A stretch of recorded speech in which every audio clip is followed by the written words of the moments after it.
Здравейте, приятели! Говорих с един мой приятел и доста дълбоко премина разговора за това как да съчетаем дейността, с която се занимаваме. Тъй като аз се занимавам с доста различни инициативи, както и холистичната част в нашия център Спасов, така и имаме строителна фирма, която се занимаваме с различни обекти в Пловдив и региона. И както и обмисляме да направим арт-работилничка в нашия център за деца, като имаме доста интересни идеи. Всичко това го плануваме за 2025 година да стане реалност. Така, почвам да изброявам нещата, които ще правим сериозно през 2025. Като почнем строителство, вътрешни ремонти, всякакви, включително изолации на сгради и на само без грубо строителство, всичко друго без грубо строителство. Това е в строителството. Фирмата ни е от 4-5 човека в момента, като това е свързано с строителството, всякакви ремонти на домове, сгради и малки кооперации. Така. Следващо нещо, което съм си запланувал за 2025 е холистичният ни център да разшири заниманията, с които се занимаваме в момента, като включва биорезонансна диагностика и биорезонансна терапия. С това почват хората да видят на какво положение, как се намират в момента и какво е добре да правят. След това,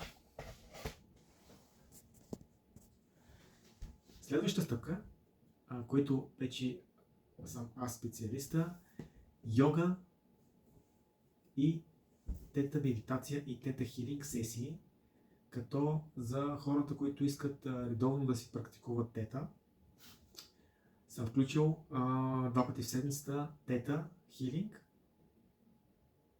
плюс йога.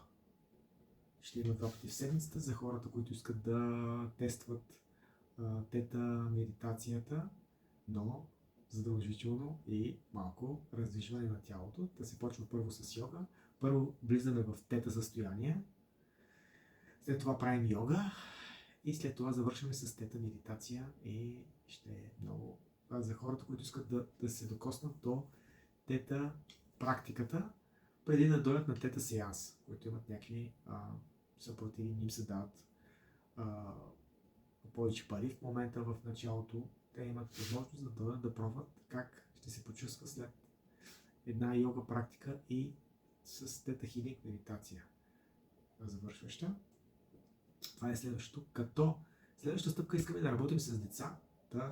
Нашата идея ще правим обучение, арт-работилничка за деца, за малки деца, за различни дейности и за развитие на тяхната креативност и различни. Имаме вече 2 специалистки, които ще работят в нашия център. Това е другата част и тета хилинг сеансите, като и не съм само аз специалист в тета хилинг. За момента сме 3 специалиста. Аз съм мъж и 2 жени, колежки, които ще работят при нас в нашия център.